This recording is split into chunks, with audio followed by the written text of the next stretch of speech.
नमस्कार। The wire के 3 minute bulletin में आपका स्वागत है।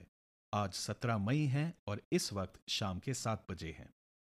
ऐसे वक्त जब प्रधानमंत्री मोदी दावा कर रहे हैं कि उन्होंने रमजान के दौरान गजा में युद्ध रुकवाने का प्रयास किया, स्पेनिश अखबार एल पाइस ने खबर छापी है कि स्पेन ने भारत से निकले एक समुद्री जहाज को अपने बंदरगाहों में प्रवेश करने से रोक दिया है।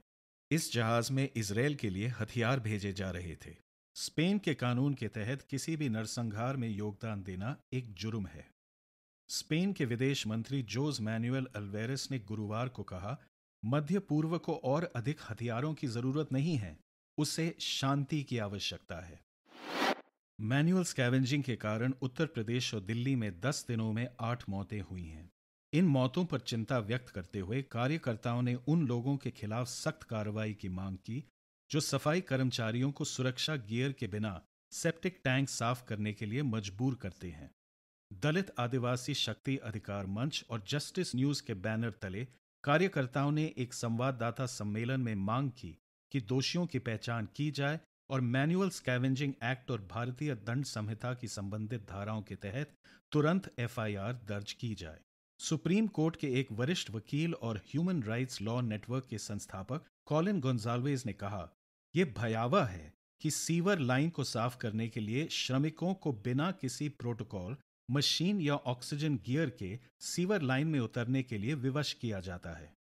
एक स्वतंत्र पत्रकार राधिका बोर्डिया ने कहा कि 3 मई को नोएडा सेक्टर 26 में एक निजी आवास के सेप्टिक टैंक की सफाई करते समय जहरीली गैसों की चपेट में आने से 2 दिहाड़ी मजदूरों की मौत हो गई।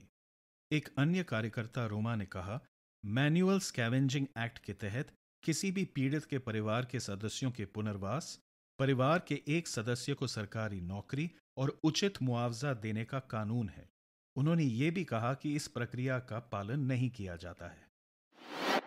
नागरिकता संशोधन कानून सीएए के तहत केंद्र द्वारा 300 से अधिक लोगों को नागरिकता देने से उत्तरी दिल्ली के मजनू के टीले में रहने वाले पाकिस्तानी हिंदू शरणार्थियों के बीच बेहतर भविष्य की उम्मीदें जागी हैं। याद होगा कि सीएए कानून के तहत सिर्फ उन शरणार्थियों को भारतीय नागरिकता दी जाएगी जो मुसलमान नहीं हैं और जिनका हिंदुस्तान में दाखिला 2014 से पहले हुआ।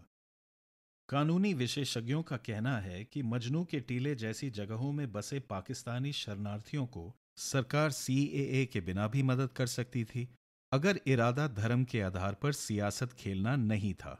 सीएए की आलोचना एक ये भी है कि 2014 के बाद जो शरणार्थी पाकिस्तान, बांग्लादेश और अफगानिस्तान से भारत पहुंचे हैं, उनके बचाव के लिए कोई गुंजाइश नहीं और न ही सरकार उनकी पीड़ा को कम करने के लिए कुछ योजना बना रही है।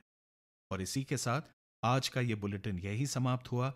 कल तक के लिए इजाजत दीजिए। नमस्कार।